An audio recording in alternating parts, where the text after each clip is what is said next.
Vamos a comenzar nuestro segundo tema del año, que es el tema de los tejidos. Habíamos finalizado cuando trabajamos sobre el desarrollo embrionario en la formación de los tres tejidos primordiales que se denominan ectodermo, mesodermo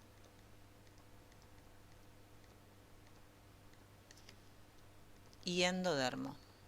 Estos tejidos van a dar origen a distintas partes del cuerpo, dependiendo cuál sea ese origen y sus procesos de diferenciación celular. Los tejidos son estudiados por una rama de la ciencia que se denomina histología y es sumamente importante esta histología porque lo que nos permite es poder entender cuáles son las funciones del organismo desde su nivel microscópico. La histología recibe aportes de tres disciplinas importantes como la biología molecular, la biología celular y la genética. Si bien el estudio de la histología es antiguo, desde el siglo V a.C., ya de forma empírica por los filósofos aparece esta noción, tenemos que decir que la historia y su evolución comienzan en el siglo XVI y se extiende en su parte de clasificación de tejidos hasta el siglo XIX. Ese fue un periodo en los cuales se van a centrar los inicios. Aparece acá Gabriel Falopio, que fue el primero en utilizar el término de tejidos para poder describir aquellas partes de los seres vivos que se iban repitiendo de unos a otros. Acordémonos que hasta que se determina que la célula es la unidad de los seres vivos, también estuvo la idea de que los tejidos fueran la unidad fundamental, pero fue en el siglo XIX Marie Bichat quien describió de una manera más exhaustiva a los tejidos como estructuras que se repetían en los seres vivos, llegando a ser 21 tipos de tejidos diferentes.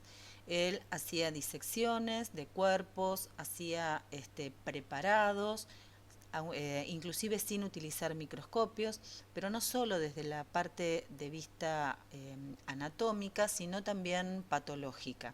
Él agrupó a los tejidos en vascular, diferenciándolos en arterial, en venoso, tejido adiposo, tejido nervioso. Por eso para algunos es considerado el padre de la histología. Para poder pensar en lo que son los tejidos, vamos a tener algunas ideas generales o previas referidas a ellos. Vamos a decir que los tejidos constituyen órganos.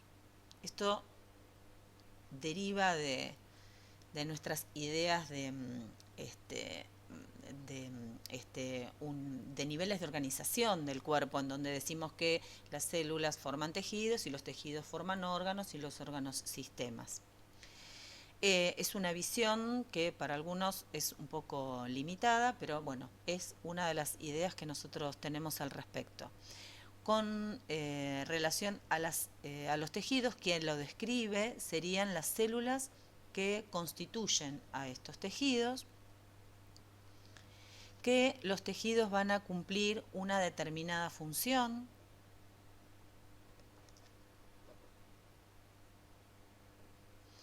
y que las células que van a formar los tejidos son células que son similares. Ahora, creo que llega el momento de poder ampliar algunos de estos conceptos previos que nosotros tenemos y podríamos decir lo siguiente. Por ejemplo, que hay tejidos que no forman órganos.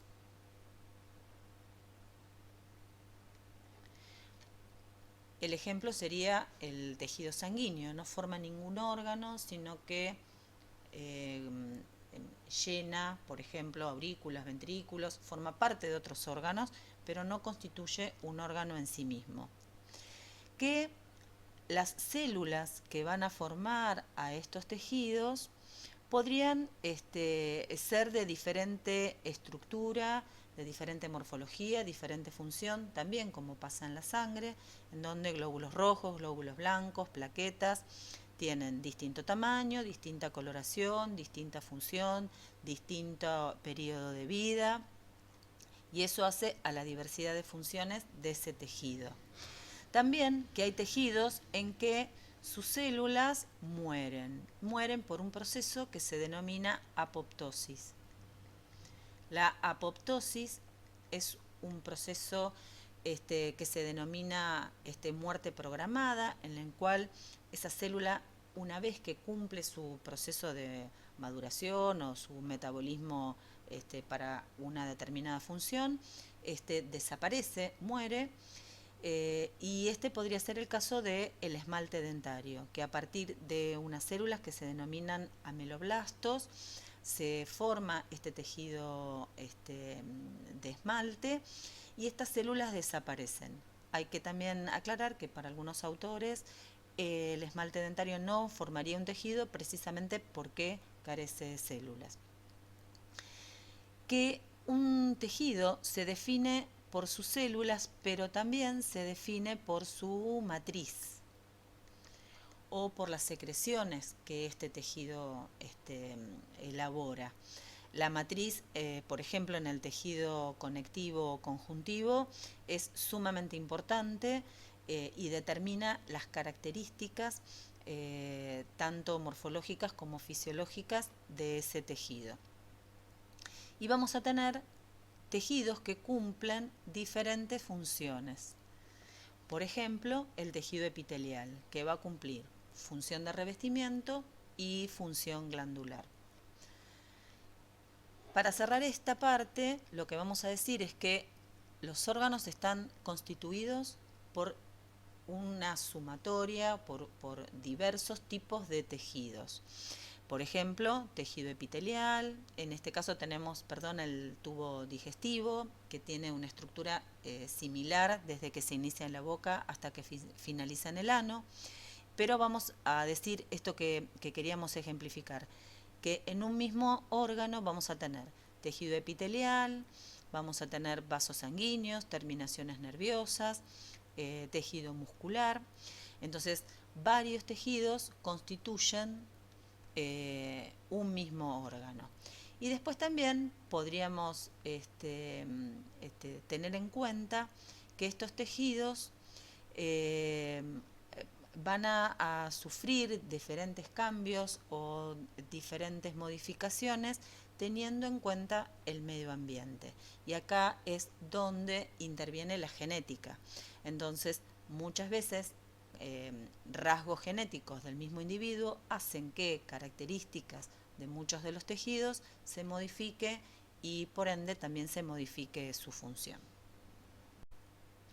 Bueno, ahora vamos a ver cómo podemos clasificar a los tejidos.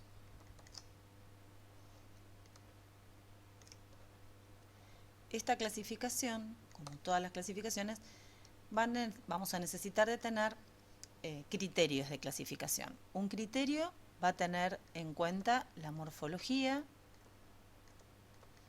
otro criterio puede tener en cuenta la función y otro el origen embrionario.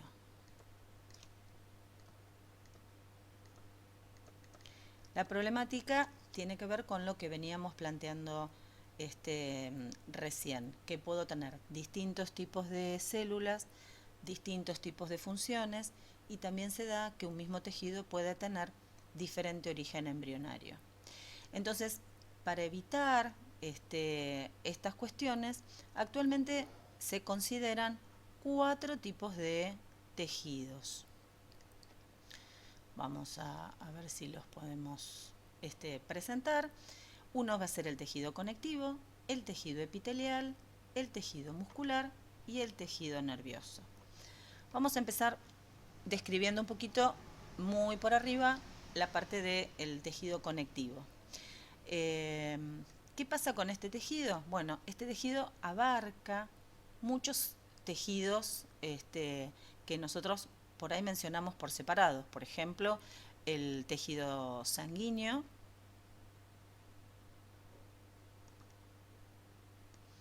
el tejido óseo, el tejido adiposo. Están todos dentro del tejido conectivo. También podemos encontrarlo con el nombre de tejido conjuntivo, con lo cual, al tener diferentes tipos de tejidos, vamos a tener diversas funciones que van a cumplir: transporte, sostén, resistencia, reserva. Con respecto al tejido muscular, acá vamos a encontrar distintos tipos de músculos en el cuerpo, los que se denominan estriados y los que se denominan lisos. De estos estriados, los que van a formar parte del sistema osteoartromuscular, es decir, los que van a formar los músculos voluntarios, en realidad los podemos vincular con el movimiento como función y también protección, porque hay muchos músculos que forman parte de la protección o de la estructura, como pasa con la musculatura lisa de las vísceras. Tenemos al tejido epitelial, que básicamente tiene dos funciones: de revestimiento y glandular. Estos los vamos a ampliar en esta explicación sobre tejidos. Y con respecto al tejido nervioso, la función principal es la recepción y conducción de estímulos.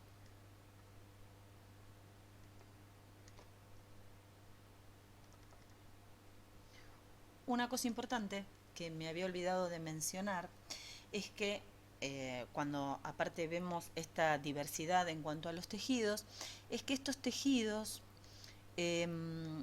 cuando nosotros los describimos, son también importantes, no solo las células que lo constituyen, sino también la matriz o las secreciones que este tejido genera.